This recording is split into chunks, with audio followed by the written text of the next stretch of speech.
시간이 되었습니다. 우리 주님은 오랫동안 우리 성도 여러분들 기다리셨습니다.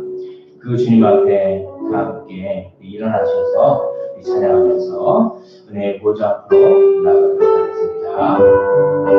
모든 영광을 하나님께 찬양합니다.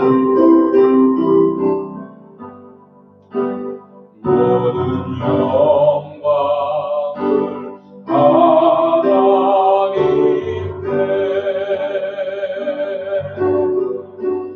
모든 영광을 하나님께 고난과 그다에 주 사모합니다. 모든 영광을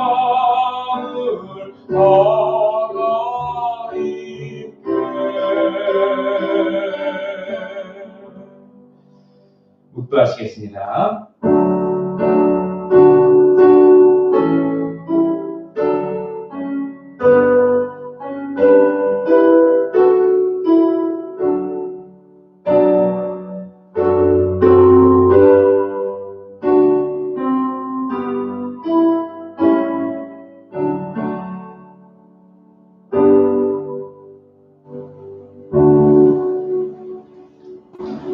할렐루야. 그의 성소에서 하나님을 찬양하며 그의 권능의 궁창에서 그를 찬양할지어다. 그의 능하신 행동을 찬양하며 그의 지극히 위대하심을 따라 찬양할지어다. 호흡이 있는 저마다 여호와를 찬양할지어다. 아멘.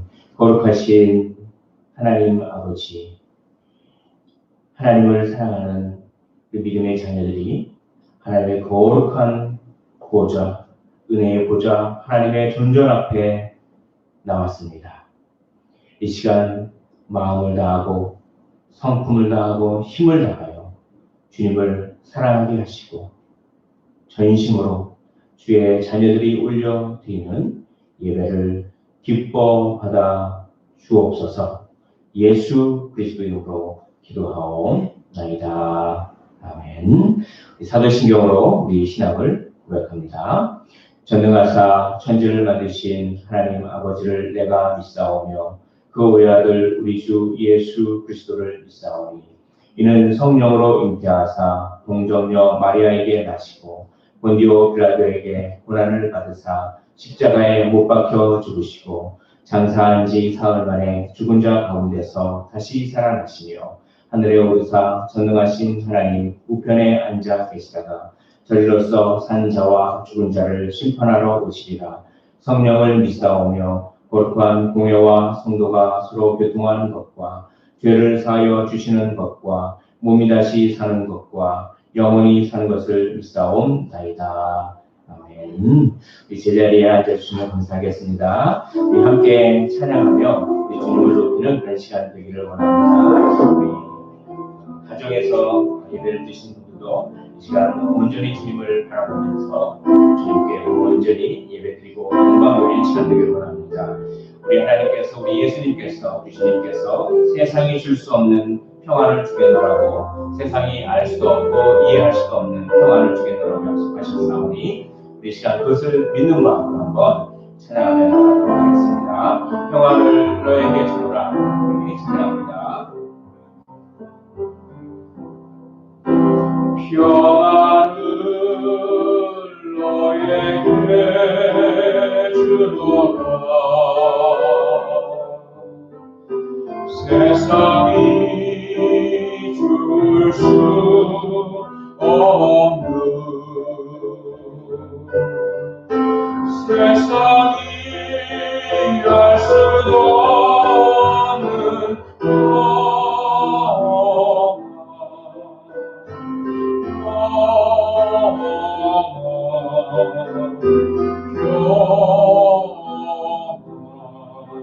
평안을 내게 주노라. 사랑을 너에게, 사랑을 너에게 주노라. 세상이 줄 수 없는 세상이 알 수 없는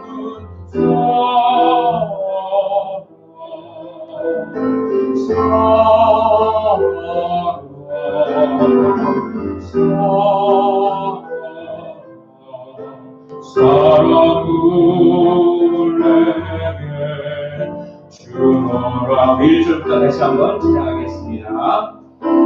평안을 너에게 주노라. 세상이 줄 수 없는 세상이 줄 수 없는 세상이 알 수 없는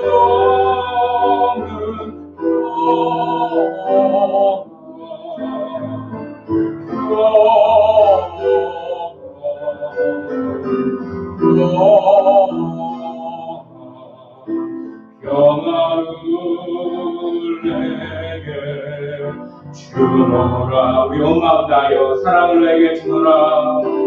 사랑을 너에게 주노라. 세상이 줄 수 없는 그런 사랑입니다. 세상이 줄 수 없는 세상이 알 수도 없는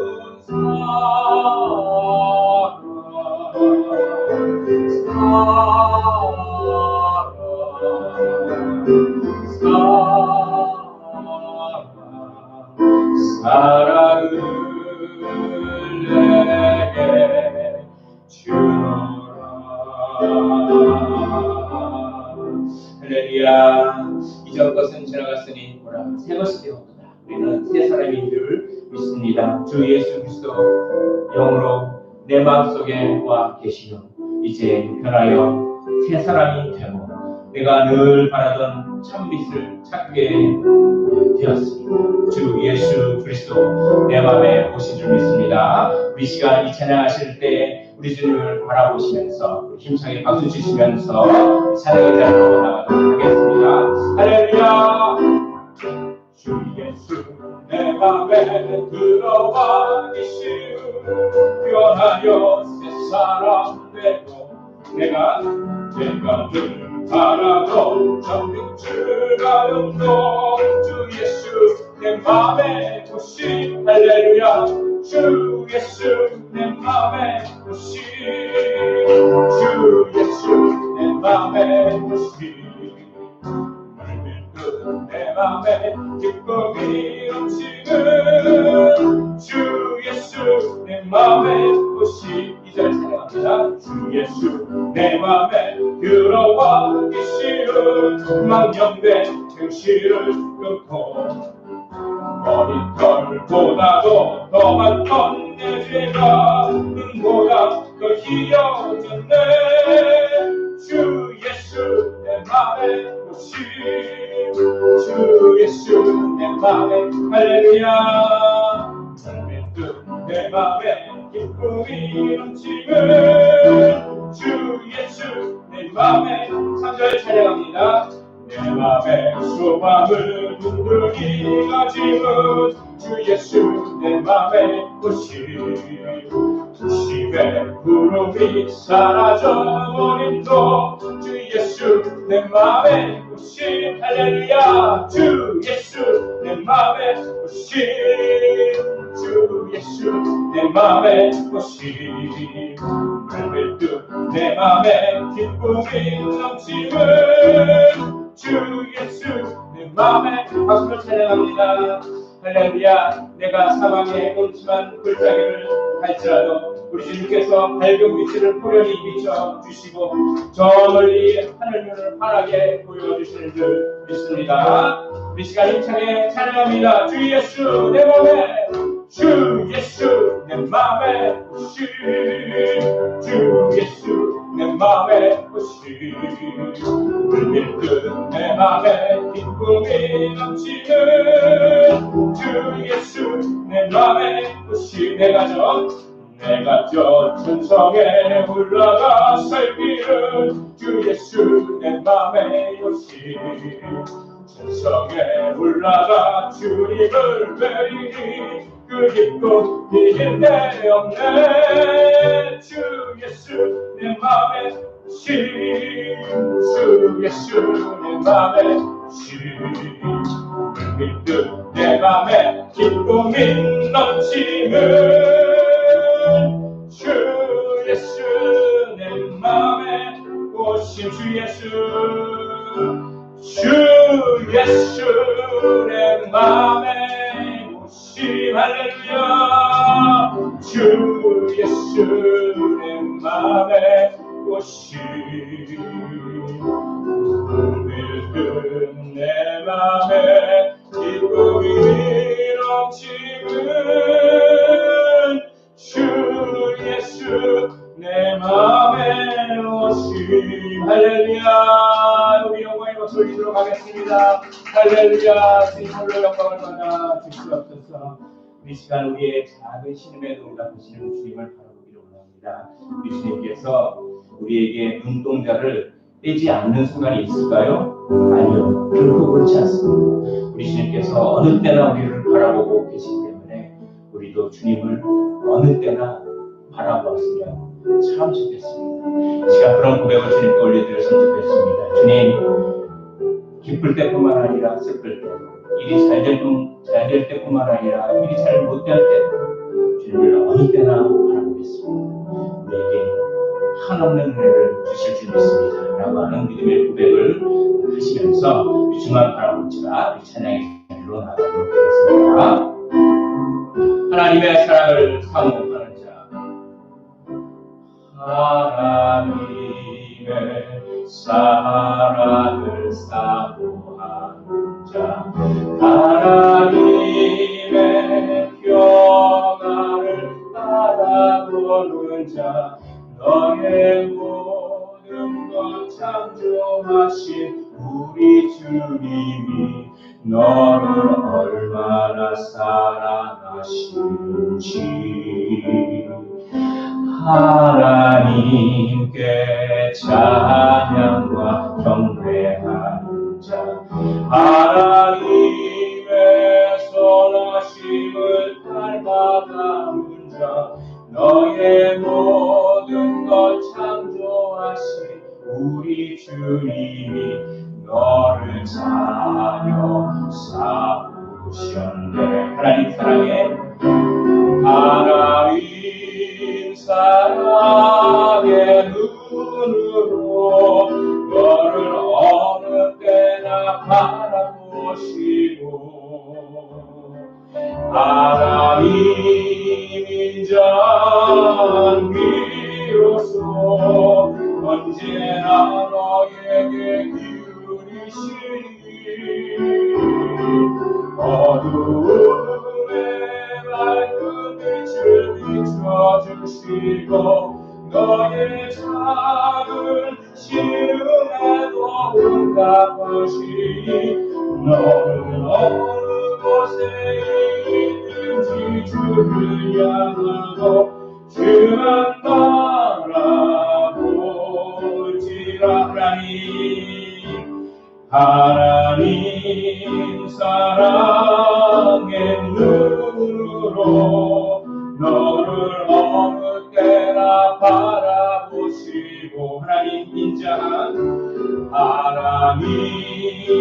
인자한 귀로서 언제나 너에게 기울이시니 어둠에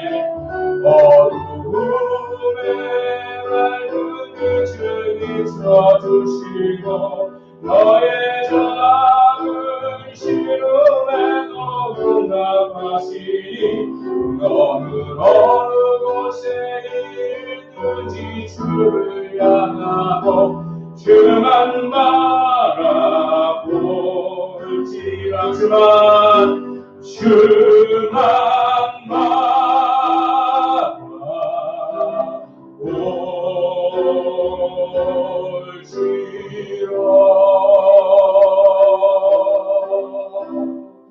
우리 시간, 우리 주님을 바라보는 시간 되기를 원합니다. 우리의 온 마음을 다하여서 우리 주님께 기도하며 우리 주님께 나아가는 시간 되기를 원합니다.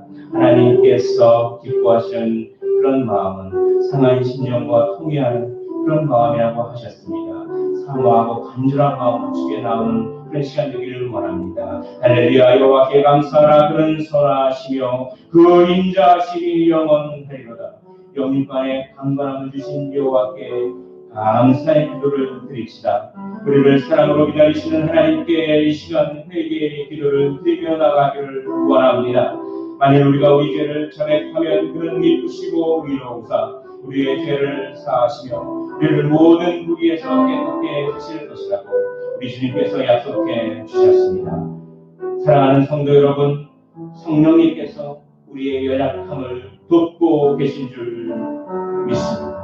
우리가 마땅히 기도할 바를 알지 못할지라도 오늘 우리 입을 열 때 성령이 말할 수 없는 탄식으로 우리를 위하여 친히 강구해 주실 줄 믿고 이 시간 성령께서 깨닫게 해 주시는 대로 진실한 마음으로 감사와 참회의 기도를 드리며 하나님 아버지께로 나아가도록 하시겠습니다. 기도하겠습니다. 사랑과 은혜가 풍성하신 우리 하나님 아버지, 하나님의 은혜와 사랑을 하나님의 감사와 찬송과 존귀와 영광을 올려드리오니 홀로 영광을 받아주시기 원합니다. 하나님 아버지, 우리 자신을 바라보며 너무나도 하나님 실수투성이요 하나님 아버지 죄와 부정이요 하나님 아버지 자기 중심적이요 자기 이익을 위하여 민첩하게 살아가는 하나님의 영광보다는 자기의 어떠한 영광 자신만을 추구하는 그런 모습이 너무나도 많습니다.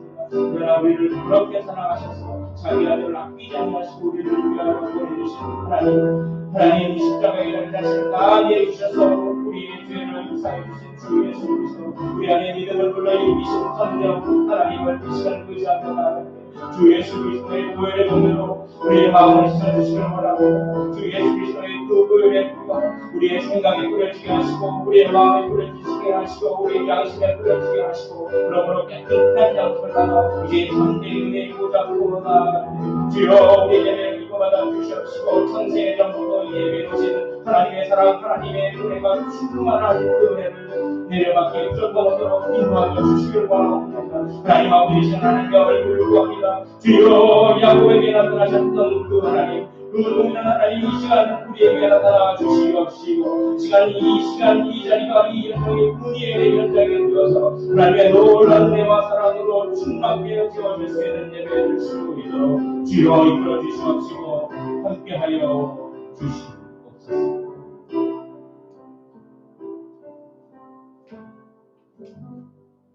사랑과 은혜가 풍성하신 하나님 아버지 하나님의 그 다음이 없는 사랑과 그 은혜 감사해서 이 시간 하나님께로 나와서 예배를 드립니다. 진실하게 예배드리게 하여 주시옵시고 어느 곳에 있든지 편지하신 하나님 안 계시는 곳이 없는 하나님을 바라보는 거룩하고 복된 시간 되게 하옵소서. 하나님 마음을 다하고 성품을 다하고 힘을 다하여 하나님을 사랑하며 또한 내 이웃을 내 몸과 같이 사랑하라고 하신 말씀을 기억합니다. 그 말씀대로 한 주간 살아드렸는지 이 시간 우리를 돌아보게 하시고 하나님 진정으로 우리의 죄악과 우리의 얼룩진 것과 우리의 연약한 것을 통일하고 자복하는 시간 되게 하옵시니 그럴 때 주님께서 우리의 눈물을 닦아주시고 주의 그 정결하게 하는 샘물로 우리의 마음을 온전히 씻어주시기를 원하옵나이다.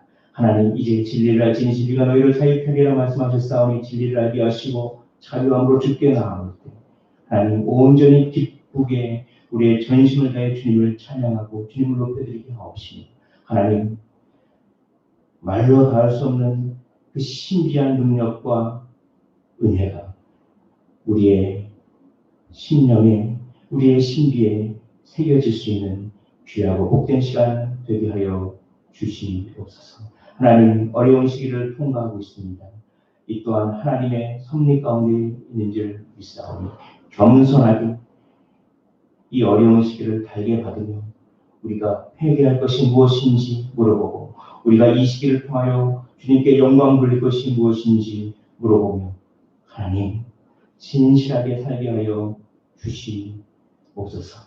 너희는 세상의 빛이요 소금이라고 하셨는데 하나님 빛이 되기 위하여 우리 자신을 희생하는 태워드림이 있었는지 소금이 되기 위하여 우리 자신을 희생하는 노가짐이 있었는지 돌아보게 하시고 하나님 착한 행실을 통하여서 하나님께 영광 돌리는 우리 모두가 되게 하여 주시옵소서. 하나님 치료하여 주시고 회복시켜 주시길 원합니다. 오직 주님만이 하실 수 있습니다. 하나님 너무나도 어려워서 경제적으로 사회적으로 또한 분열의 영과 미움의 영과 다툼의 영과 책임전과의 영이 너무나도 편만하게 펼쳐져 있고 특별히 사탄이 이것을 틈타서 교회를 공격하고 있사오니 하나님 교회가 회개할 것은 회개하게 하시고 또한 하나님께서 교회를 눈동자같이 보호하여 주시며 이것을 통해서 더욱 성장하고 성숙할 수 있는 주의 몸된 교회 되게 하여 주시옵소서. 어려움 당하는 그런 하는 이 사람들, 많은 백성들 주님께서 치료해 주시고 일상의 그 은혜로움을 다시 한번 경험할 수 있도록 주여 긍휼과 자비를 베풀어 주시옵소서. 하나님 우리의 마음이 준비되기를 원합니다. 우리의 마음이 삶과 같이 부드럽게 되기를 원합니다. 우리의 마음이 옥토밭같이 준비되어서 이 시간 선포되는 하나님의 말씀이 능력의 말씀이요 활력의 말씀이요 운동력의 말씀 되게 하시고 우리의 마음 가운데 심겨 깊이 뿌리를 내리고 100배의 열매를 내는 귀하고 복된 시간 되게 하여 주시옵소서. 주님 사랑합니다. 주님 찬양합니다. 홀로 영광을 받아주시고 시종을 이끌어 주시옵소서. 주 예수 그리스도 이름으로 기도하옵나이다. 아멘. 주여 아버지 이끌어 주시옵소서. 온전히 주님만을 사랑하고 의지하며 하여 주시옵소서.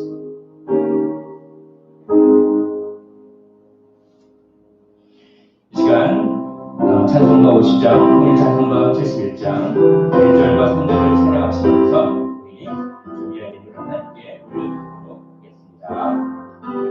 내게 있는 모든 것을 아낌없이 드리네 사랑하고 의지하여 주만 따라 살리라 주께 드리네 주께 드리네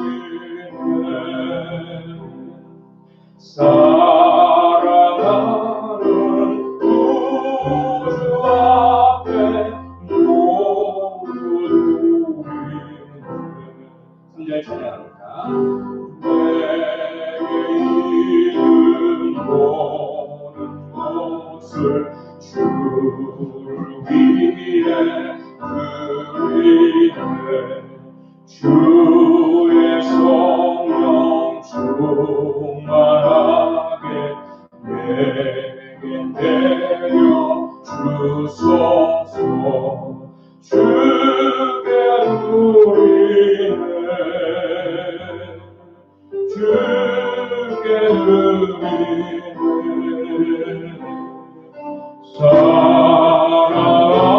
사랑하는 구주답게 모두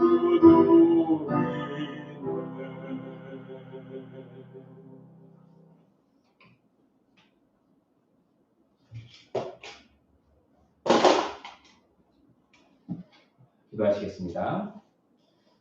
하나님 아버지 우리가 무엇이 한데 우리를 구원해 주시고 자녀 삼아 주시고 또 때를 따라 돕는 은혜를 베풀어 주셨으니까 하나님의 그 은혜가 너무나도 고맙고 감사해서 우리의 마음을 담아드립니다. 주님 기뻐받아 주시옵소서. 먼저 그의 나라와 그의 의를 구하라고 하셨사오니 물질과 우리의 삶의 영예를 구하는 것이 아니라 먼저 그의 나라와 그의 의를 구하고 물질이 주인되는 삶이 아니라 하나님만이 주인되는 삶을 구할 때 또한 하나님께서 이 모든 것들을 더해 주시는 요셉의 축복을 더하여 주시기를 소원합니다. 물질 때문에 힘들지 않게 하여 주시고 또한 물질로 인하여 교만하지 않게 하여 주시옵시고 물질을 하나님 나라의 선한 도구로 사용할 줄 아는 참된 그리스도의 제자가 되게 하여 주옵소서.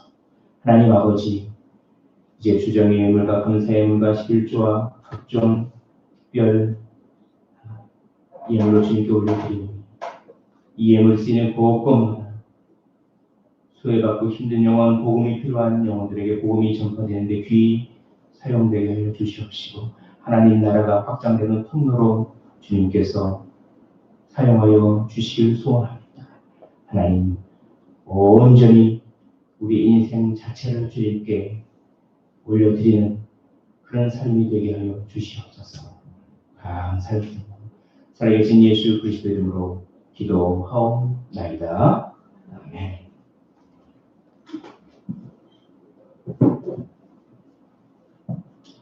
이 시간 하나님의 말씀이 선포되는 시간입니다. 하나님의 말씀은 사무엘상 10장 1절로 12절의 말씀입니다. 사무엘상 10장 1절로 12절의 말씀입니다. 제가 가지고 있는 성경책으로는 구약성경 421페이지가 되겠습니다.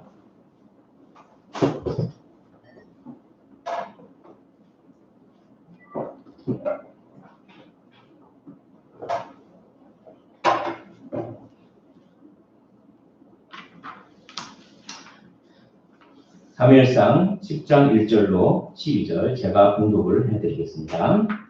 이에 사무엘이 기름병을 가져다가 사울의 머리에 붓고 입맞추며 이르되 여호와께서 내게 기름을 부으사 그의 기업의 지도자로 삼지 아니하셨느냐. 내가 오늘 나를 떠나 가다가 베냐민 경계 셀사에 있는 라헬의 묘실 곁에서 두 사람을 만나리니 그들이 내게 이르기를 내가 찾으러 갔던 암나기들을 찾은지라 내 아버지가 암나기들의 염려는 놓았으나 너희로 말미암아 걱정하여 이르되 내 아들을 위하여 어찌하리요 하더라 할 것이요 내가 거기서 더 나아가서 다볼 상수리 나무에 이르면 거기서 하나님을 배우려고 베델로 올라가는 세 사람을 만나리니 한 사람은 염소 새끼 셋을 이끌었고 한 사람은 떡 세 덩이를 가졌고 한 사람은 포도주 한 가죽 부대를 가진 자라. 그들이 내게 문안하고 떡 두 덩이를 주겠고 너는 그의 손에서 받으리라. 그 후에 내가 하나님의 산에 이르리니 그곳에는 블레셋 사람들의 영문이 있느니라. 내가 그리로 가서 그 성읍으로 들어갈 때에 선지자의 무리가 산당에서부터 비파와 소고와 저와 수금을 앞세우고 예언하며 내려온 것을 만날 것이요 내게는 여호와의 영이 크게 임하리니 너도 그들과 함께 예언을 하고 변하여 세 사람이 되리라.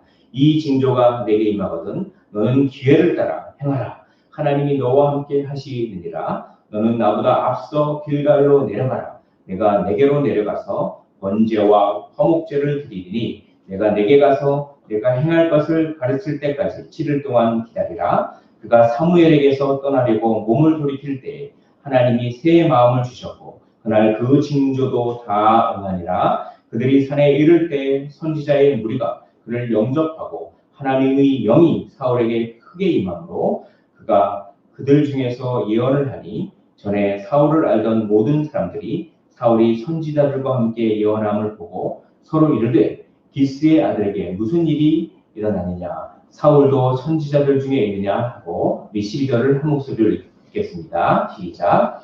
그곳에 어떤 사람은 말하여 이르되 그들의 아버지가 누구냐 한지라. 그러므로 속담이 되어 이르되 사울도 선지자들 중에 있느냐 하더라. 아멘. 할렐루야. 오늘 이 말씀이 우리에게 생명의 말씀이 되시기를 주님의 이름으로 간절히 축원을 드립니다. 우리 앞뒤 옆에 계신 분들 또 가정에 계신 분들 목례로서 한번 서로 인사하는 시간 갖도록 하겠습니다. 환영하고 축복하고 사랑합니다라고 한번 인사하는 시간 갖도록 하겠습니다.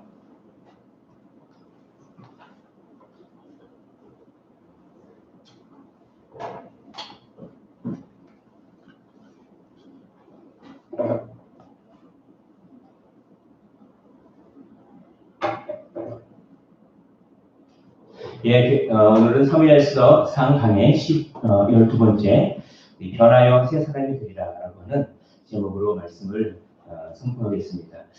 참 우리는 변하고 싶죠. 그리고 새 사람이 되고 싶지만, 그리고 우리는 이미 새 사람이 되었습니다. 그래서 새 사람답게 살고 싶지만 잘 안 됩니다. 그래서 어느 시인이 뭐 이런 식으로 얘기를 했더라고요. 아침에 문 밖을 나갈 때는 설렘으로 나간다가 이제 돌아오는 밤에는 뉘우치기가 일수다. 이렇게 참 새롭게 살아보려고 해도 잘 안 되는 게 우리 인생이 아닐까. 또 거룩한 우리 사람으로서 거룩하게 좀 새롭게 살아보자 이렇게 결단을 하는데도 작심삼일 때가 얼마나 많은지 모르겠습니다. 오늘 그 주제를 한번 살펴보려고 합니다. 변하여 새 사람이 되리라 라고 하는 말씀으로 제가 말씀을 드릴 때 정말 이전 것은 지나갔으니 보라 새 것이 되었다 라고 하면서 정말 새 사람 되는 새 삶을 더 많이 사시기를 간절히 소원합니다.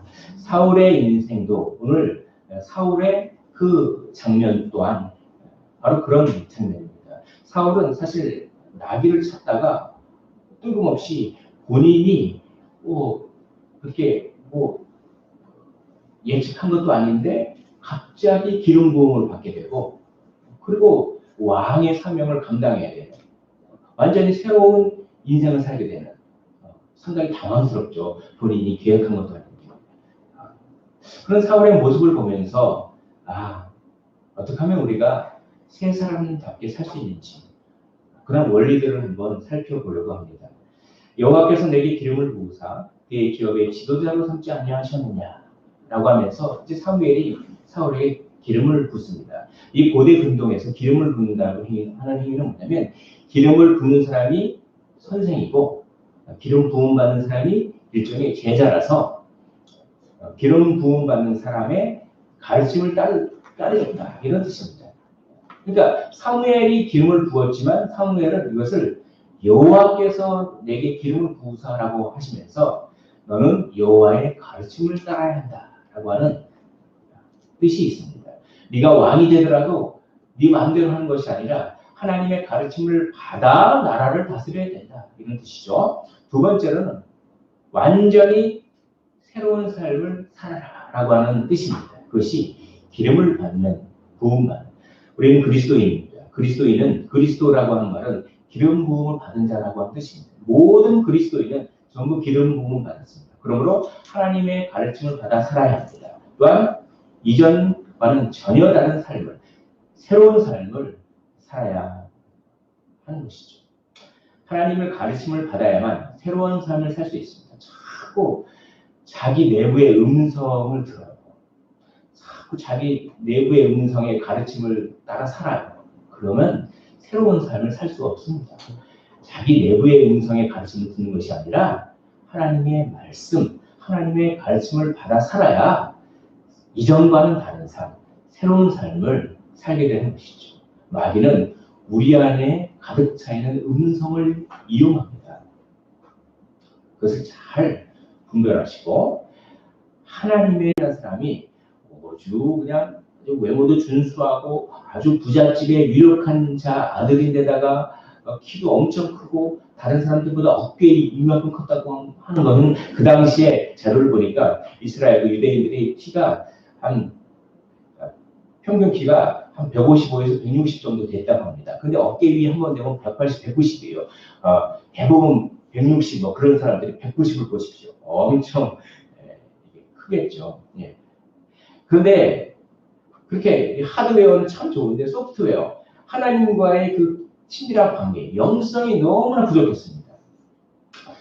같은 기름 부음을 받아도 다윗은 어떤 현상이 일어나냐면 기름 부음을 받자마자 다윗이 여기 충만해서 성령이 충만했다 이렇게 나오는데 사울은 기름 부음을 받아도 맹숭맹숭합니다. 그러니까 하나님께서 그냥 영적 훈련을 시키느라고 징조를 막 주는 겁니다. 3가지씩이나 징조를 주면서 그렇게 영성 훈련을 시키는 그런 모습입니다. 근데 이 징조는 어떤 상황이냐면 바로 여기 지도를 보시면 지금 현재 라마에 있습니다. 그 사무엘의 고향인 라마에 있고 이제 여기서 기브아 자기 고향으로 갑니다. 라기를 찾으러 막 헤매다가 라마에 왔죠. 그래서 사무엘을 만나서 이제 3가지 징조를 듣는데 징조가 라마 근처에서 한 번, 그 다음에 요 라마와 기브아 사이에서 한 번, 거의 기브아 자기 고향에 가까이 다가왔을 때 한 번, 이렇게 라마에서 기브아로 가는 그 사이에 이렇게 3가지 징조를 봅니다. 이것을 이렇게 한번 이 단면으로 잘라볼게요. 지금 보면 여기 보십시오. 지도에 베델이 있죠. 베델이 있고 미스바, 라마, 기브아, 예루살렘, 베들레헴. 자, 이 단면을 딱 잘라보면 이렇게 됩니다. 베델이 있고 미스바가 있고 라마, 기브아, 여기 예루살렘, 베들레헴 이렇게 있습니다. 자, 이 라마에서부터 기브아로 가는 이 도중에 3가지 징조를 받습니다. 라마 근처에 라헬의 무덤이 있습니다. 여기서 한번 징조를 받고 라마와 기브아 사이 이 중간 어디쯤에 큰 상실이 나는 거 있습니다. 거기서 또 한 번 받고 이 기브아 근처 거의 고향에 다 가까이 왔을 때 또 한 번 징조를 받습니다. 이렇게 3번씩이나 징조를 하면서 하나님께서 그렇게 영성이 약한 사울을 어찌하든 세워서 쓰시려고 하나님이 참 열심히 대단하시죠. 그런데 사울보다 제가 더 부족한 사람인데 저 같은 사람도 쓰시려고 하나님께서 자기 아들을 아끼지 아니하고 주시고 저 같은 사람을 하나 쓰시기 위해서 그렇게 선교사님들을 보내셔서 그렇게 순교하게 하시고 참 그걸 보면 그렇게 아직도 깨닫지 못하고 하나님의 사람답게 새 삶을 살지 못하는 그런 모습을 볼 때 참 열심히 살아야겠다. 보온의 삶을 살아야겠다. 라고 하는 그러한 마음을 먹습니다. 하나님은 우리를 위하여 최선을 다하십니다. 그것을 믿으십시오. 하나님이 눈에 안 보인다고 해서 일을 안 하시는 분이 아닙니다.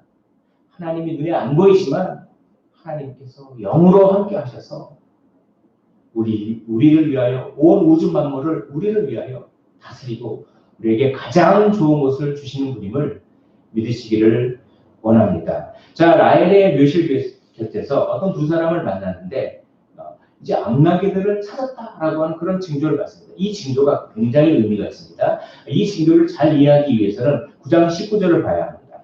9장 19절에 지난주에 말씀드렸습니다. 내 마음에 있는 것을 다 내게 말하리라. 이게 무슨 말이냐면 자, 내 마음속에 가득 차고 있던 생각이 변할 것이다. 이런 뜻입니다. 전에는 내 마음속에 잃어버렸던 나귀 생각, 나귀를 찾고자 하는 생각이 가득 찼다면 내일 아침에는 내 마음속에 품는 생각이 바뀔 것이다. 이제 나귀를 찾았고 사명으로 내 마음이 채워지게 될 것이다. 라고 하는 일종의 그런 얘기를 하루 전날 했어요. 그런 다음에 하루가 지나서 이제 징조를 보는데 징조에서 암나귀를 찾았다라고 합니다. 그러면 이때 사울은 무슨 생각을 할까요? 암나귀를 찾았으니까 어제 분명히 내 마음속에 있는 것이 바뀔 것이다. 이렇게 했으니까. 암나귀를 찾았으니까 이제는 내 마음속에 있는 게 정말 바뀌겠네? 이런 어떤 내가 변할 것이다 라고 하는 기대를 품게 하는 징조입니다. 이게 바로 이거죠. 변화의 기대. 사랑하는 성도 여러분, 내 자신이 거룩하게 변할 수 있다고 하는 소망과 기대를 품어야 합니다. 하나님의 말씀을 듣고 하나님의 말씀을 묵상할 때 내가 이 말씀대로 하나님이 도와주시면 변할 수 있다라고 하는 그 기대와 소망을 가져야지 나는 이렇게 못해라고 처음부터 탁 벽을 쌓으면 안 되는 것이죠. 실수할지언정 거룩한 삶을 추구하십시오. 넘어지더라도 그걸 추구하는 것이죠. 자, 근데 라헬의 묘실에서 이러한 그 징조를 듣는다고 하는 것이 이 장소가 참 우리에게 은혜를 줍니다. 라헬은 누굽니까? 라헬은 베냐민의 엄마죠. 라헬은 참 야곱의 사랑을 독차지했습니다. 너무나 사랑을 많이 받았어요. 그러나 그렇다고 해서 라헬의 삶이 행복한 것은 아니었습니다. 자기 언니 레아는 아들을 그렇게 많이 낳고 그러는데 나는 자식이 없어요. 그러니까 고대사에서 자식이 없다는 거 하는 것은 뭔가 하나님의 저주를 받은 것이 아닌가 뭐 그럴 정도로 굉장히 심각한 상태. 근데 어쩌다가 요셉을 낳으니까 너무나 기뻤습니다. 근데 요셉 하나만 가지고는 만족을 못할 것 같아요. 하나 더 있으면 좋겠다. 그래서 베냐민을 낳는데 베냐민을 낳을 때 이게 난산이 돼가지고 아마 이런 경우일 것 같아요.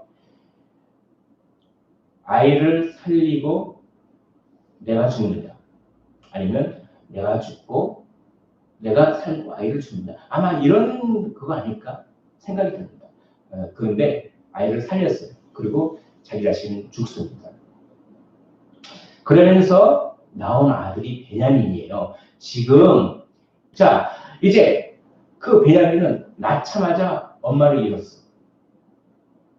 낳자마자 태어나자마자 엄마가 죽었습니다. 얼마나 비참한 그런 인생이겠습니까? 그러니까 약점이죠. 과거의 약점을 상징합니다. 과거의 상처와 과거의 아픔과 나는 왜 이런 집안에서 태어났어? 나는 왜 이래? 나는 왜 이런 사람을 만나서 평생 고생해? 이런 게 과거의 약점이죠. 그런데 그 라헬의 묘실 곁에서 암나기를 찾았다라고 하는 말은 뭡니까? 네가 왕이 될 것이다 라고 하는 것을 확증하는 것이죠. 보십시오. 연약했던 그곳에서 역전이 벌어집니다. 베냐민 지파 약한 약점이 바뀌어서 새롭게 된다라고 하는 그런 의미가 있습니다. 사울은 이렇게 얘기했어요. 네가 이제 왕이 될 것이다 라고 사무엘이 얘기하니까 사울이 이렇게 얘기했거든요. 저는 베냐민 지파입니다. 제가 뭘 할 수가 있겠습니까? 저는 베냐민 지파고 우리 집은 베냐민 지파 중에서도 제일 제일 힘이 약한 그런 가족입니다. 제가 뭘 할 수가 있겠습니까? 라고 하루 전에 얘기했어요. 근데 하루가 지난 오늘 라헬의 묘실 곁에서 네가 왕이 된다고 하는 확증을 보여주십니다. 베냐민이라도 괜찮다는 것이죠. 베냐민이라면 뭐 어떻습니까? 하나님이 선택하시고 하나님이 은혜 주시면 베냐민이라도 상관없습니다.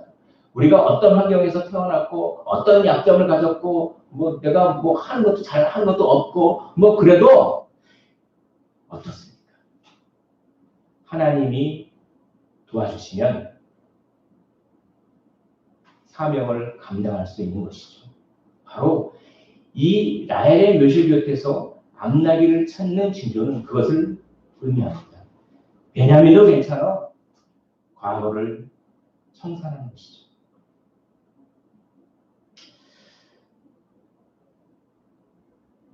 우리가 하나님의 말씀을 하나님의 은혜를 경험하면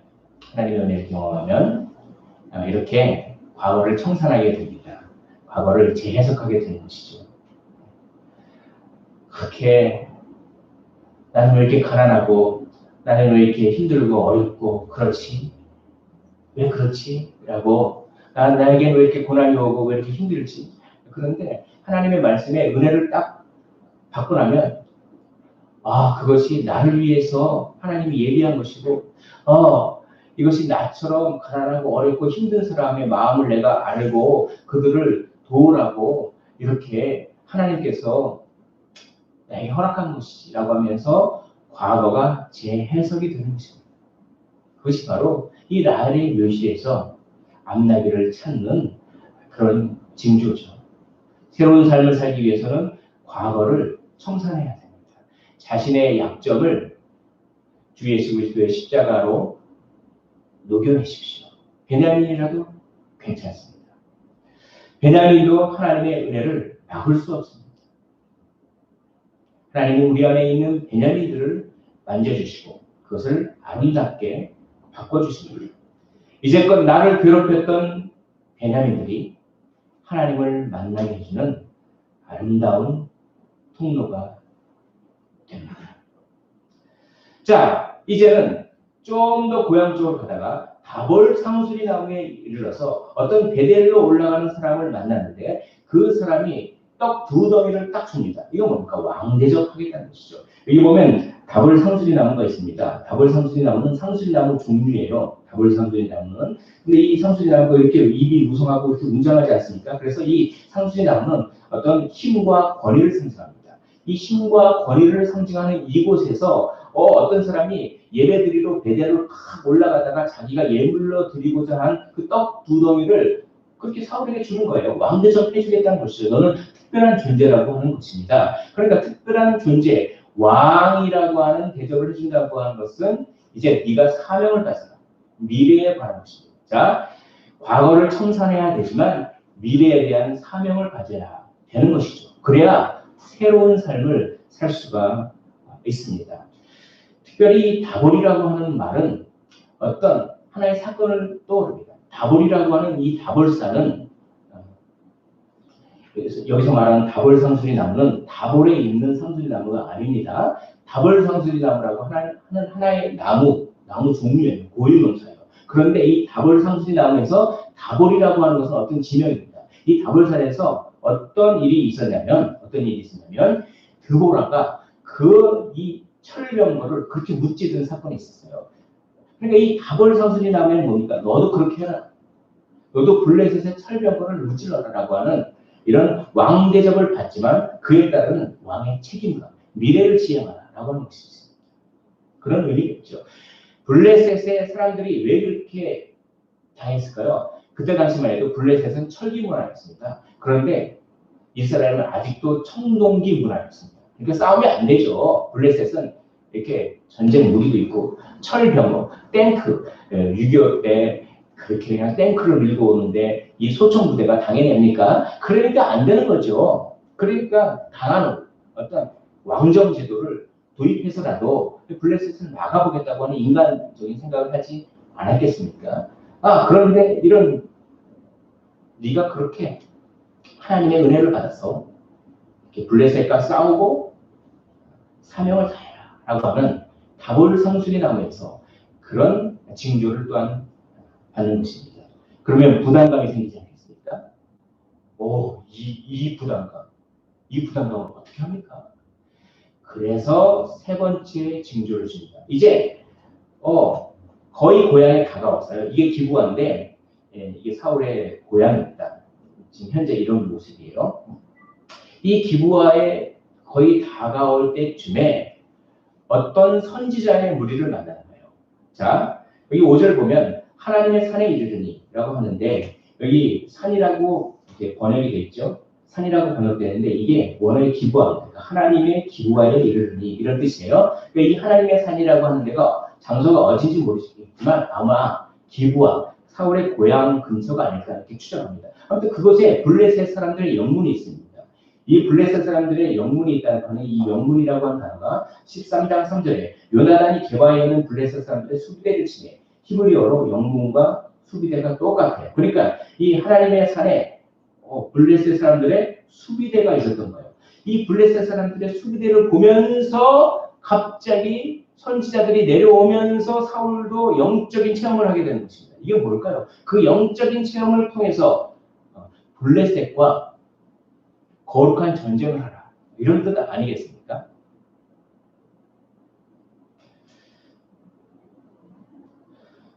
선지자의 무리가 산당에서부터 비파와 소고와 저와 수금을 앞세우고 예언하며 내려오는 것을 네가 만날 것이다.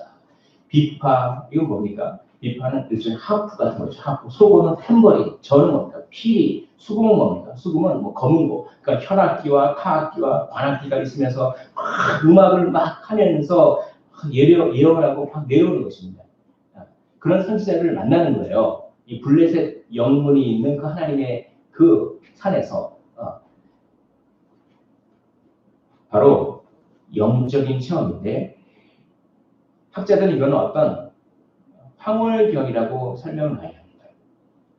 음악이 막 나오고 어떤 영적인 체험을 하는데 황홀경에 취해서. 그런데 여기서 말하는 황홀경은 마술적인 황홀경이 아닙니다.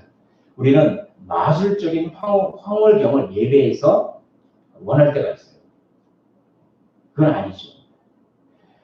요즘에 젊은이들의 예배를 보면 아주 감정을 자극하는 음악과 아주 좋은 이 다 좋습니다. 근데 거기서 과연 거기서 내가 하는 그런 체험이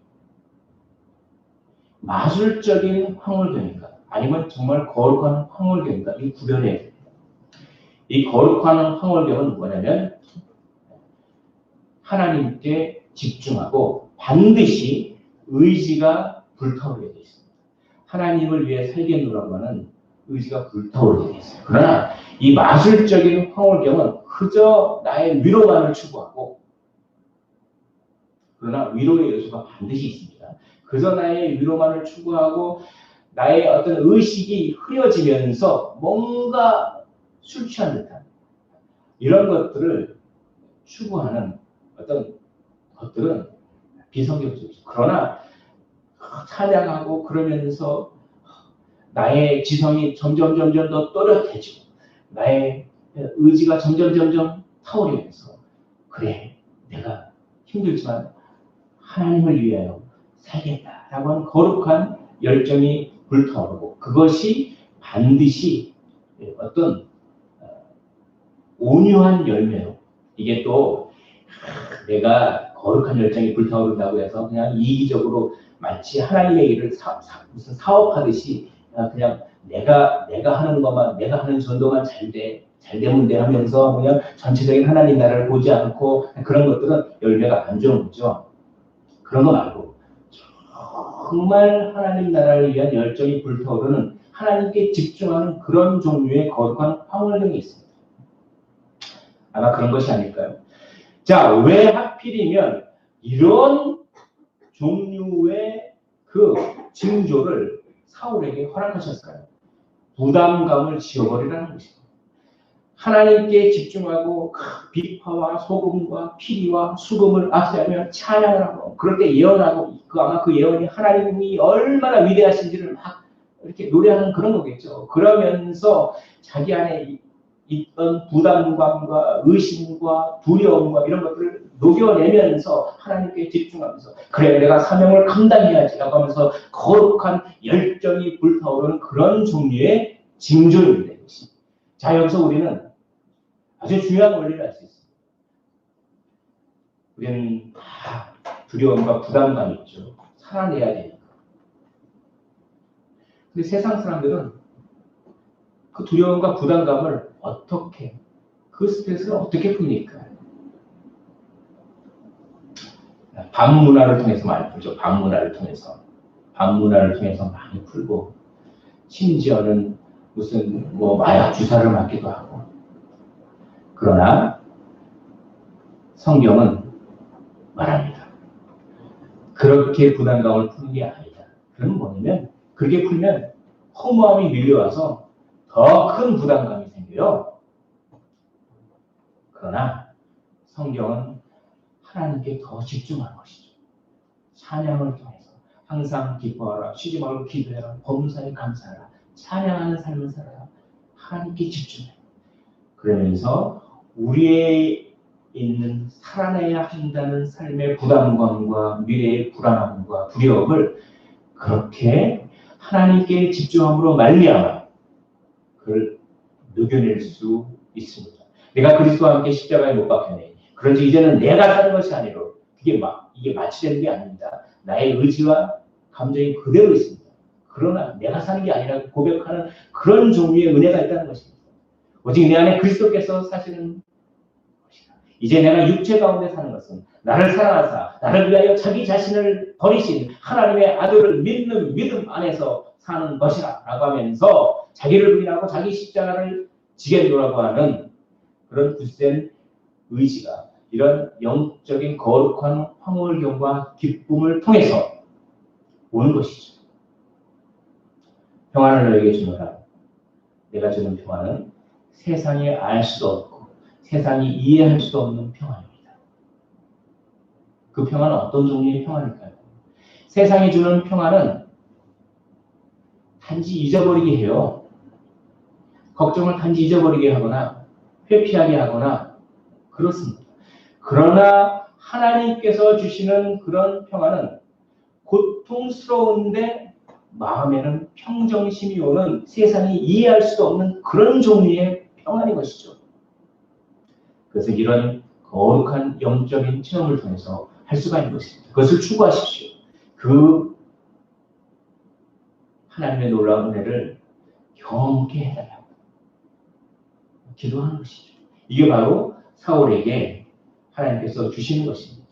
하나님은 이렇게 아주 거룩한 황홀경을 자주 이용하십니다. 내가 십자가를 지러 간다. 내가 죽을 것이라고 하니까 제자들이 갑자기 당황한 거예요. 아니 어떻게 그리스도가 메시아가 죽을 수 있냐. 그러니까 그럴 수 없습니다. 그러니까 그 베드로에게 사탄아 내 뒤로 물러가라. 너는 하나님의 일을 생각하는 것이 아니라 사람의 일을 생각한다. 막 그런 다음에 제자들에게 교육시키려고 시청과 교육시키려고 변화산에 올라가서 예수님께서 거룩하게 변화되는 모습을 보여줍니다. 거룩한 황홀경과 거룩한 영적 체험을 통해서 그걸 견딘다는 것이죠. 그게 얼마나 강력했든지 나중에 베드로 후서에서 이렇게 얘기합니다. 내가 이제 죽을 때가 다 됐다. 그런데 내가 죽을 때가 다 됐고 내가 이렇게 인생을 사역을 열심히 나름대로 했는데 그것에 대한 원동력이 있다.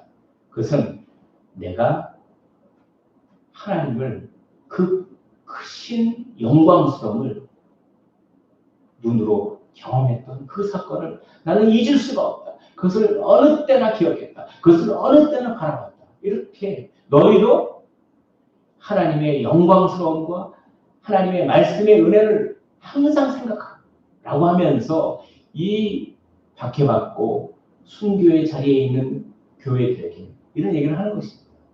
베드로서 1장 15절부터 16절에 내가 떠난 후에라도 내가 죽더라도 걱정하지 마라. 어느 때나 이런 것을 하나님의 말씀의 은혜죠. 이 하나님의 말씀의 은혜를 생각나게 하려 하노라. 우리는 그의 크신 위엄을 친히 본 자라고 하면서 이 변화산의 기억을 얘기하는 것입니다.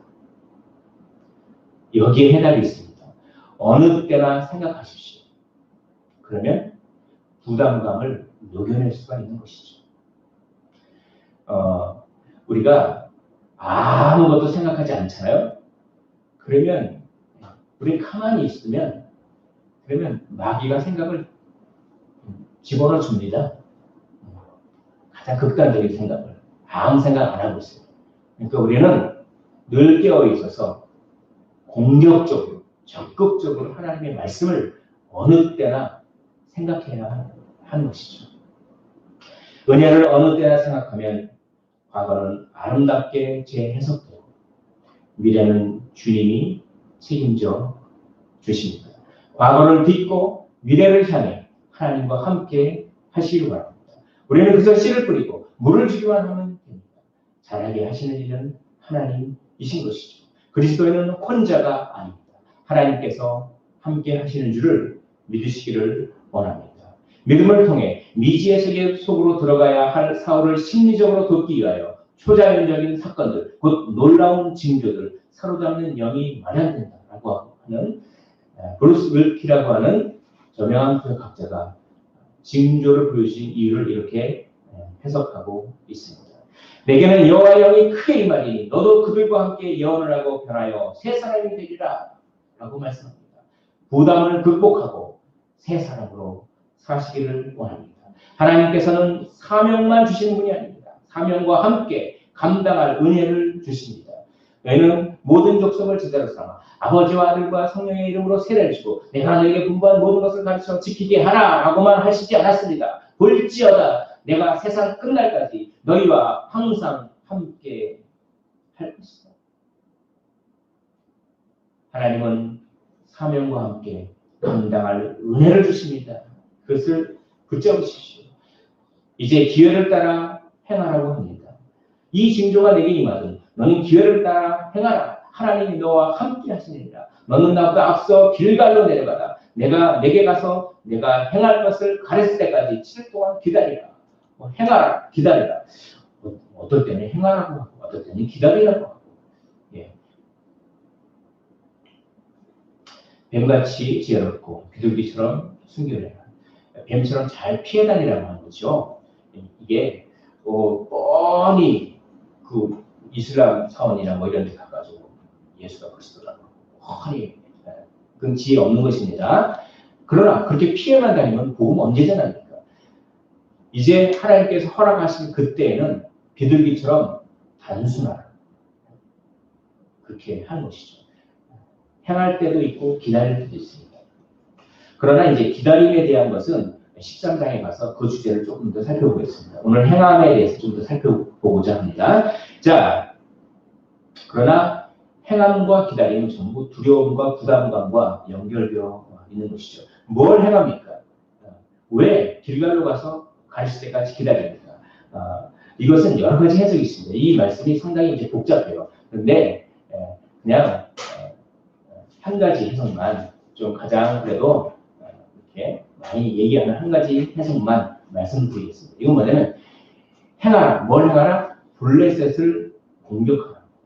기회가 생기면 그 기회를 잘 엿보고 있다가 그 기회를 잘 분별해서 때가 되면 블레셋을 공격하라. 그런데 그 공격할 때 네 임의로 자의로 공격하지 말고 먼저 길갈로 내려가서 이 군대를 모은 다음에 그런 다음에 너의 임의로 블레셋을 공격하는 것이 아니라 내가 올 때까지 7일 동안 기다리라. 내가 와서 너에게 가르칠 것이다. 왜입니까? 기름 부음 받았잖아요. 기름 부음 받은 것은 기름을 붓는 자의 가르침을 따르라는 뜻이죠. 그것을 순종하는 것입니다.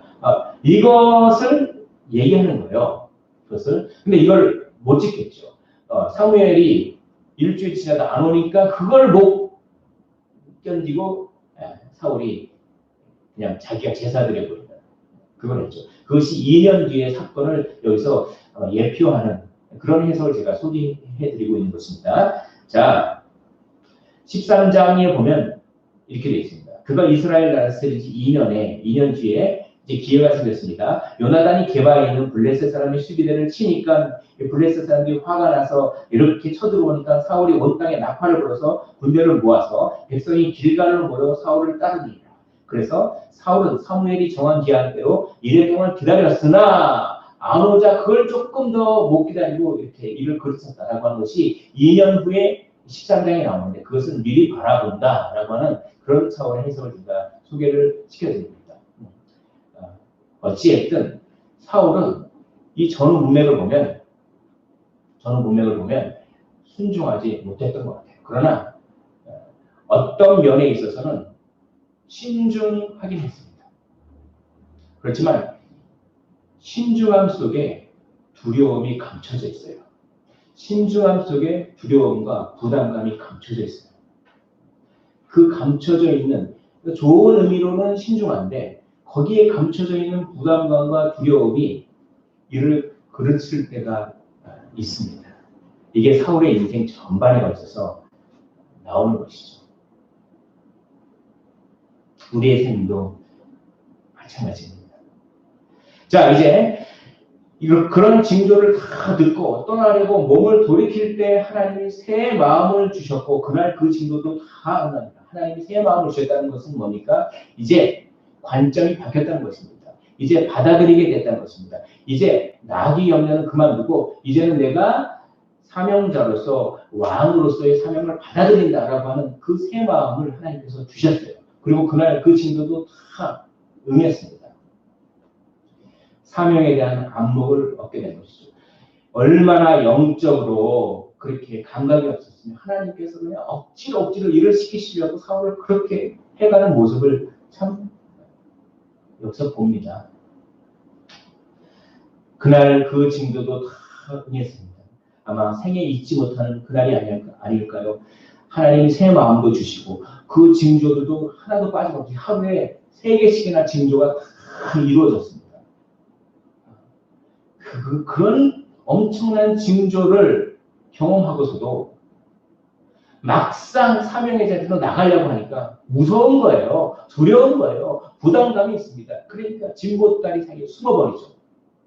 우리의 모습 아닙니까? 우리는 사울이 받은 징조보다 더 어마어마한 징조를 받았습니다. 그것이 무엇입니까? 주 예수 그리스도의 십자가죠. 주 예수 그리스도의 십자가가 나에게 믿겨진다고 하는 그 사실은 아무에게나 허락된 게 아닙니다. 그것은 위대한 징조입니다. 그 징조를 우리에게 보여주신 것이죠. 그런데 그렇게 주 예수 그리스도의 십자가를 믿어지게 하는 그런 위대한 징조를 우리에게 주셨는데 우리도 저도 막상 하나님의 사명을 감당하려고 하면 부담감 때문에 진보다리 사이에 숨는 모습을 자주 바라봅니다. 사울의 모습이 저의 모습이요 우리의 모습이 아닐지 생각을 해 보는 것이죠. 하나님의 영이 사울에게 크게 임함으로 그가 그들 중에서 예언을 하니 그들의 아버지가 누구냐? 사울도 선지자들 중에 있느냐? 그 징조가 다 이루어졌는데 특별히 세 번째 징조가 어떻게 이루어지는지에 대해서는 자세히 설명을 합니다. 그러니까 그만큼 강조하는 것이죠. 이게 어떤 뜻이 있겠습니까? 그들의 아버지가 누구냐? 사울이 막 예언을 하고 가니까 보니 사울을 알았던 일종의 고향 사람들이 사울은 저런 스타일이 아닌데 왜 저러고 있지? 막 그럽니다. 사울에게 어울리지 않는 일이 벌어지네? 라고 하면서 사울도 선지자들 중에 있느냐? 그들의 아버지가 누구냐? 여기서 아버지는 지도자입니다. 저 선지자들 무리의 지도자가 누구냐?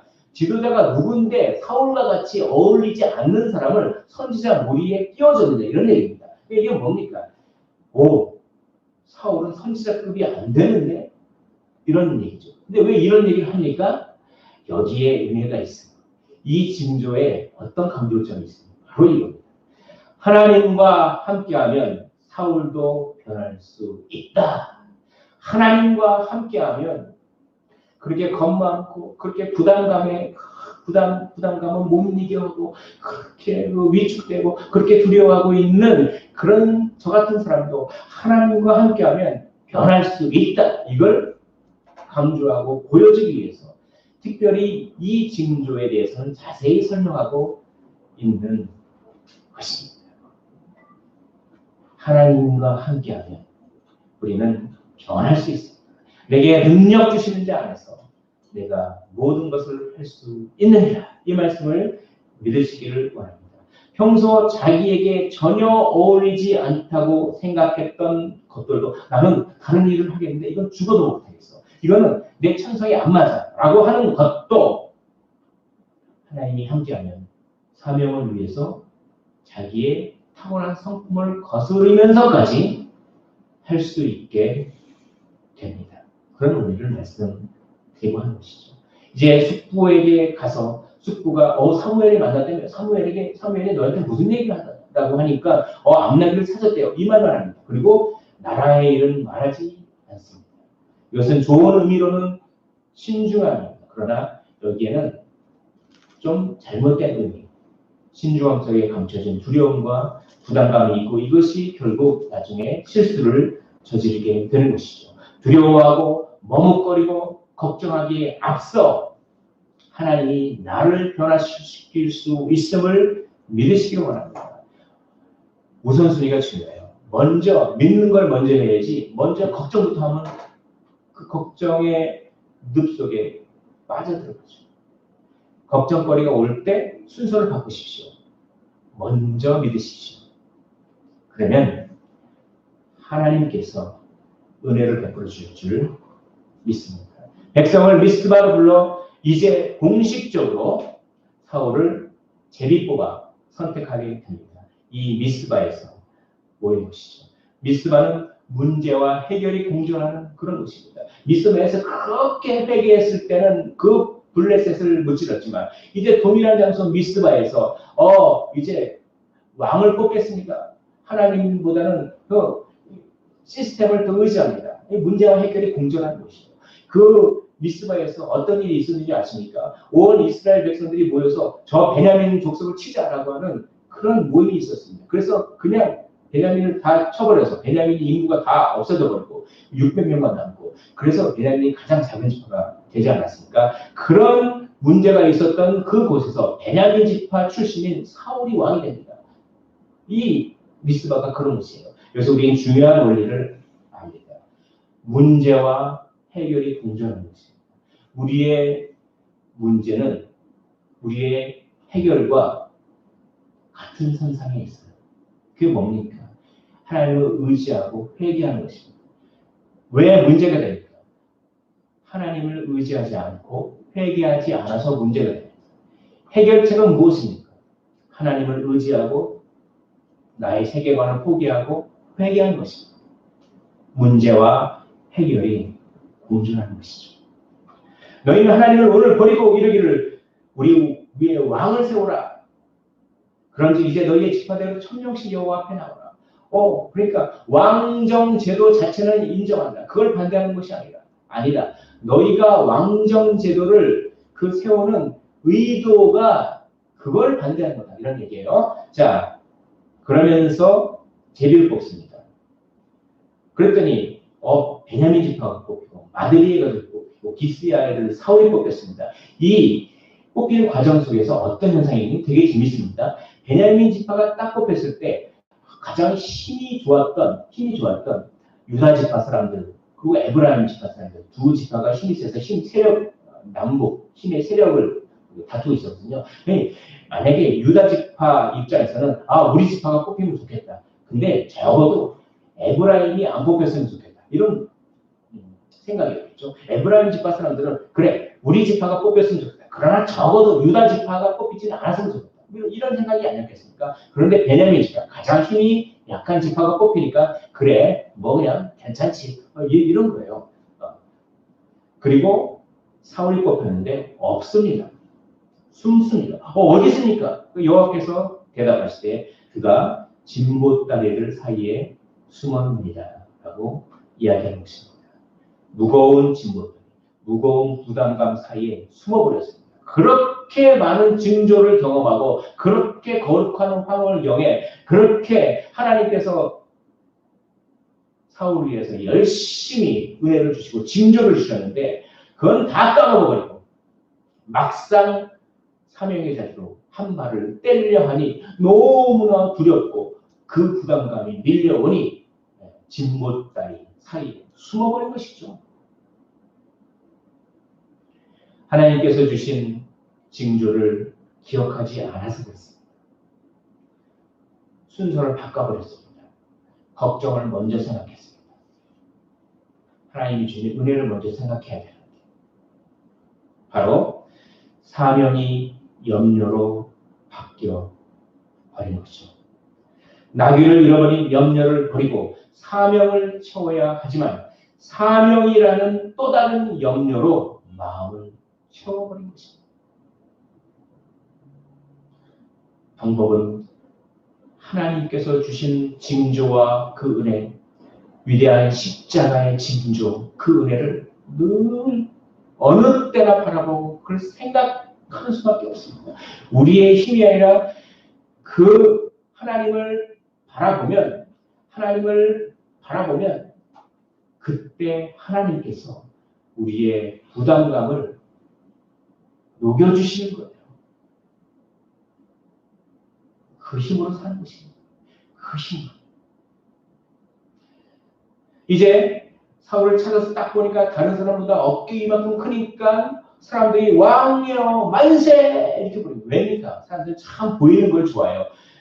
그렇게 사울이 진보다리 사이에 숨었을 때는 저런 좀 속된 말로 찌질이 같고 바보스러운 사람이 있냐 그랬는데 막상 찾아서 왔는데 키가 큰 거예요. 그러니까 금세 그냥 왕이 바뀌어서 얼마나 눈에 보이는 걸 하나님 저희 사람들이 좋아하든지 왕이여 만세 부릅니다. 그러나 그렇게 하죠. 그러니까 여기서 우리가 어떤 원리를 깨달으면 사울이 아무리 진보다리 사이에 숨고 그래도 하나님이 계획하시면 하나님은 그걸 진행하세요. 그러니까 인간의 연약함이 하나님을 막을 수는 없습니다. 그 하나님을 의지해야죠. 그러나 이런 또 측면이 있습니다. 어떤 불량되는 일에 이 사람이 어떻게 우리를 구원하겠느냐. 저 사람은 베냐민 지파의 약한 지파요. 그리고 하는 행동을 보니까 용기도 없고 저렇게 진보다리 사이에 숨는데 어떻게 우리를 구원하겠느냐라고 하면서 많은 사람들이 사울을 인정했지만 또 인정하지 못한 그런 사람도 생기는 것입니다. 왜요? 하나님께 불순종했기 때문에 원래 받아야 할 은혜의 목보다 덜 받는 거예요. 온전히 은혜를 누리지는 못하는 것입니다. 인간의 연약함이 하나님의 은혜를 막을 수는 없지만 인간의 연약함 때문에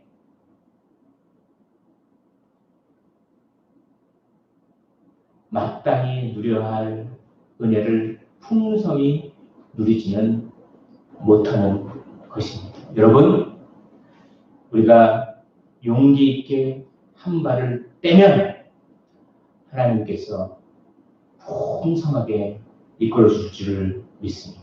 오늘 말씀을 정리합니다. 사명과 함께 하나님은 감당한 은혜를 주십니다. 이것을 기억하십시오. 둘째, 하나님은 사울과 같은 사람도 변화시킵니다. 나를 변화시킬 수 있는 분인 줄 믿습니다. 셋째, 인간의 약함이 은혜를 막을 수는 없지만 그러나 그 은혜를 풍성히 누리지는 못하게 함을 기억하시고 온전히 그 은혜에 반응하기를 원합니다. 우리는 사랑합니다. 우리는 사랑합니다. 많은 부담감과 많은 책임감에 우리는 휩싸입니다. 그럴 때 어떡합니까? 삶의 부담감이 밀려올 때 이것을 기억하십시오. 우리 속엔 위대한 징조가 있습니다. 주 예수 그리스도의 십자가가 우리 마음 가운데 있습니다. 그것을 먼저 기억하십시오. 어느 때나 기억하시기를 원합니다.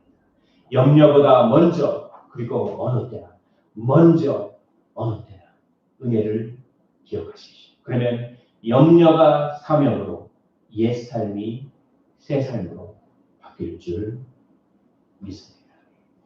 내게는 여호와의 영이 크게 임하리니 너도 그들과 함께 예언을 하고 변하여 새 사람이 되리라. 이 시간 찬양하고 기도하는 시간을 갖도록 하겠습니다. 하나님의 사랑과 하나님의 은혜를 어느 때나 바라보는 우리 모두가 되기를 원합니다.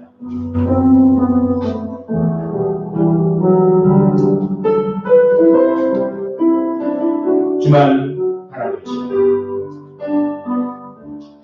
하나님의 사랑을 사모하는 자, 하나님의 평안을 바라보는 자, 너의 모든 것 창조하신 우리 주님이 너를 얼마나 사랑하시는지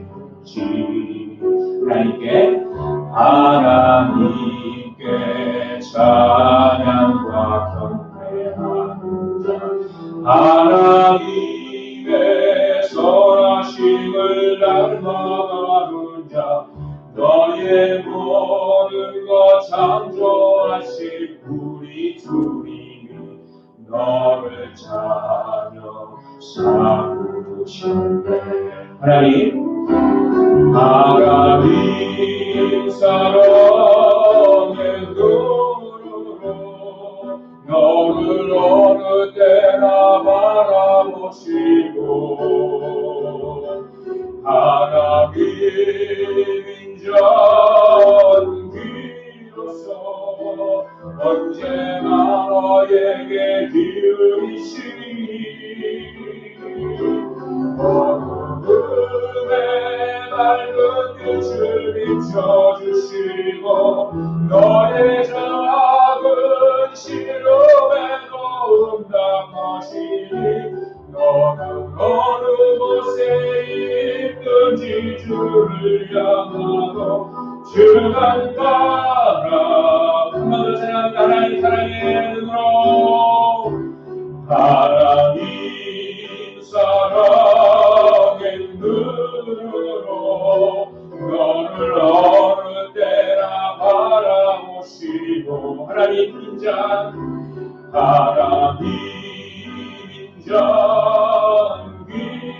인자귀로서 언제나 너에게 기울이시니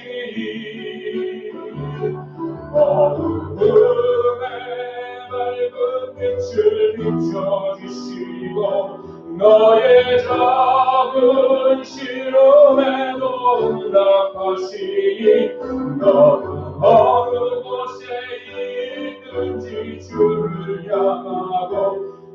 주만 바라볼지라 주만 바라볼지라.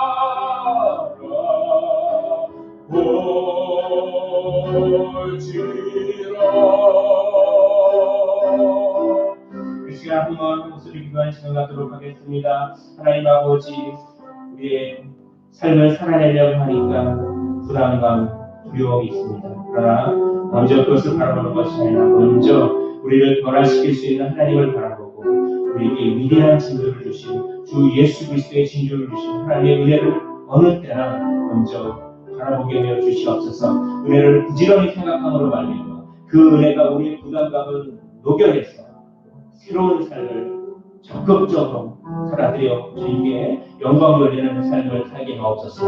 우리 나라의 민족 정말 여러 위기 가운데 있어 주님께서 치료해 달라고 우리 말씀을 생각하시면서 기도회로 나아가도록 하겠습니다. 사랑과 은혜가 풍성하신 하나님 아버지 하나님 은혜와 사랑을 다하여 감사와 찬송과 존귀와 영광을 드리오니 영광을 받아주시기 바랍니다.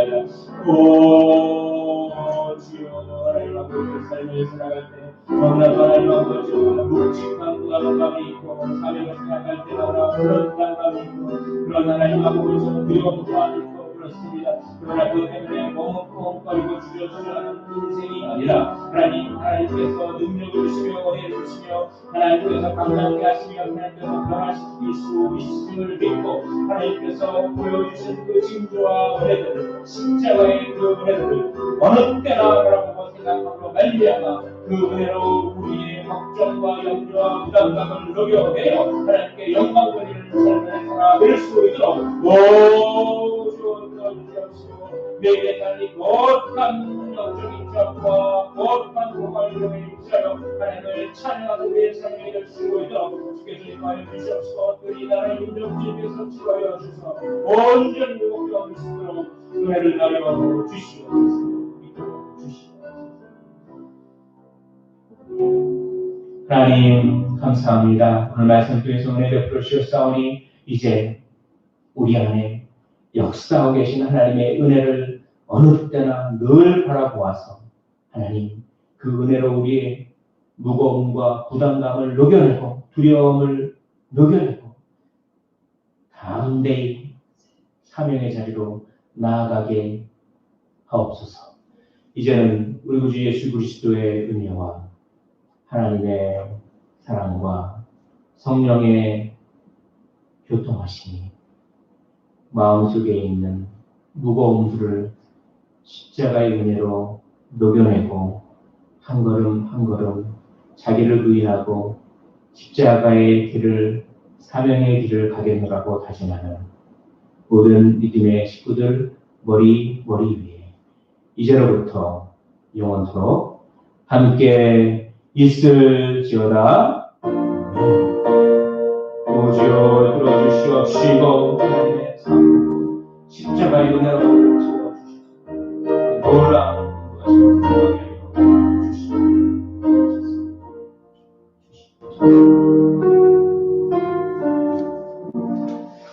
예, 광고 말씀드리겠습니다. 고난 주간을 맞이해서 이제 특별 새벽 기도회를 진행하는데 온라인으로 진행하겠습니다. 그리고 또 참여 이렇게 희망하시는 분들은 또 함께 진행을 하겠습니다. 그래서 현장에 없으신 분들은 하루 중에 이렇게 녹화된 것들을 이렇게 보면서 이렇게 이번 고난 주간을 특별하게 이렇게 하나님과 교제하는 시간 갖도록 하시면 좋겠습니다. 그래서 하나님의 은혜를 경험하는 시간 되기를 바랍니다. 그리고 코로나19 관련해서 계속해서 정말 기도를 부탁드립니다. 그래서 빨리 회복되어 주시도록 하나님의 은혜를 강구해 주셨으면 감사하겠습니다. 우리 다른 광고 없으면 우리 일어나셔서 화성의 찬양으로 주의 영광 드리겠습니다. 저 멀리 가는 나의 시험성 찬양합니다. 저 멀리 가는 나의 시험성 거룩한 것 아버지 내 삶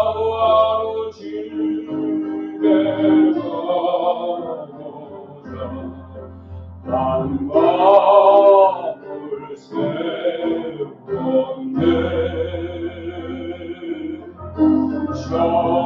샤방한 바다 위에 이 몸이 상할지라도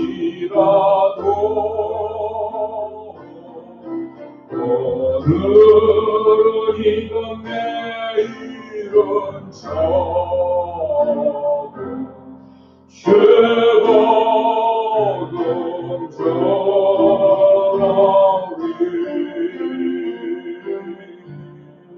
하나님께 영광 박수 올리도록 하겠습니다. 감사합니다. 축하합니다. 사랑합니다. 우리 잠시 교제 나누시고 가셨으면 좋겠습니다.